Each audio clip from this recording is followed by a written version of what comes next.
Hello दोस्तों, मैं हूं नीतीश। स्वागत करता हूं आप सभी को आपके इस अपने यूट्यूब चैनल टेक्निकल में।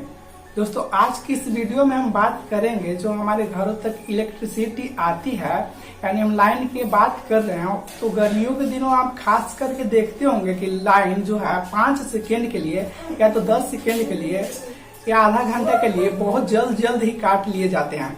तो ऐसा किस लिए किया जाता है, आज की इस वीडियो में इसी के बारे में जानेंगे।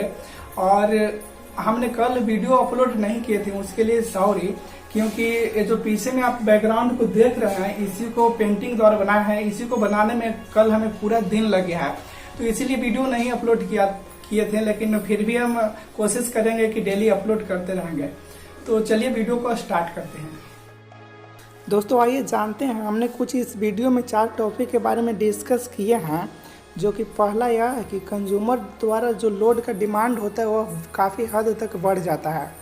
दोस्तों, लोड बढ़ने के कारण जो पावर स्टेशन होते हैं वो लोड डिमांड को पूरा नहीं कर पाते हैं, जिससे कि यह दिक्कत आती है। जैसे कि अगर मान लिया जाए कि कोई घर का लोड 1 kVA का है, और अगर उसी को हम अगर गर्मी के दिनों के बात करें तो गर्मी के दिनों में 1 kVA से उसका लोड ज़्यादा हो जाता है। तो आप इसी प्रकार समझ सकते हैं कि एक पावर सब स्टेशन से काफ़ी घर कनेक्ट होते हैं। तो 1 kVA से अगर हर एक का मांग बढ़ जाएगा तो पावर स्टेशन जो है हमारी ज़रूरतों को पूरा करने में असमर्थ हो जाती है, जिससे कि यह दिक्कत होता है। और दोस्तों, जो दूसरा बात है, वायर का जो एफिशिएंसी होता है वह डिक्रीज हो जाता है। डिक्रीज होने के कारण उसमें पावर का लॉस काफ़ी हद तक बढ़ जाता है, जिससे कि जो हमारा सब स्टेशन होते हैं वो हमारे रिक्वायरमेंट को पूरा करने में सफल नहीं हो पाते हैं। दोस्तों, कहने का मतलब यह है जो पावर स्टेशन जो होते हैं वो हमारे घर से काफ़ी दूर होते हैं। तो वहाँ से इलेक्ट्रिसिटी को ट्रांसमिट करने के लिए कुछ कंडक्टर का भी उसमें प्रयोग किया जाता है। दोस्तों, गर्मियों के दिनों में उसी का एफिशिएंसी डिक्रीज हो जाता है, जो कि हमारे घरों तक जो इलेक्ट्रिसिटी आती है उसका पावर आते आते ही काफ़ी हद तक लॉस हो जाता है, जिससे कि हमारा पावर अच्छे से नहीं घर में मिल पाती है। दोस्तों, अगर थर्ड नंबर की बात किया जाए तो जो तीसरा में है वो फेल्यूर ज़्यादा होता है। दोस्तों, फेल्यूर जैसे कि गर्मियों के दिनों में हमारे जो इलेक्ट्रिसिटी मशीन वगैरह जो होते हैं उसका एफिशिएंसी कम हो जाता है। जैसे कि जो हमारा पावर स्टेशन होते हैं जहाँ से इलेक्ट्रिसिटी को जनरेट किया जाता है उसमें एक अल्टरनेटर का प्रयोग किया जाता है। दोस्तों, वह सब मशीन काफ़ी गर्म होने के कारण उनका भी एफिशिएंसी जो होता है वह काफ़ी घट जाता है।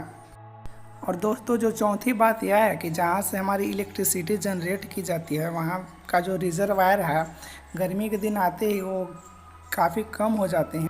दोस्तों, अभी तक हमने जाने कि गर्मियों के दिनों में लाइन इतने जल्दी क्यों काटे जाते हैं कुछ ही समय के लिए। दोस्तों, अब जानेंगे क्यों काटा जाता है और कौन काटते हैं। तो दोस्तों, आपको बता दें, जो हमारे सब स्टेशन होते हैं नज़दीकी सब स्टेशन, वो कहीं ऐसा होता है कि लोड फैक्टर वहाँ का डिमांड बढ़ गया, तो उसे भरपाई करने के लिए कुछ क्षेत्रों के लाइन कुछ समय के लिए काट दिए जाते हैं, जो कि उनका भी भरपाई हो जाता है। और जैसे उनका भरपाई होता है फिर हम लोग को वापस दे दिया जाता है। दोस्तों, ये जो काटने की प्रक्रिया होती है ये मैनुअली भी किया जाता है और कहीं जगह पे ऑटोमेटिक भी लगा हुआ है। दोस्तों, लेकिन जो छोटे मोटे जो सब स्टेशन है वहाँ पे अभी तक मैनुअली ही रखा गया है, वहाँ पे अभी ऑटोमेटिक नहीं हुआ है। तो दोस्तों, उम्मीद करते हैं यह बातें आपको समझ में आई होगी। वीडियो कैसे लगी कमेंट में जरूर बताइएगा। और अगर आप मेरे चैनल पे नए हैं तो चैनल को सब्सक्राइब करके बेल आइकन को जरूर से प्रेस कर दीजिएगा। आज की इस वीडियो में बस इतना ही। मिलते हैं एक अगले नए वीडियो में। Thank you for watching friend.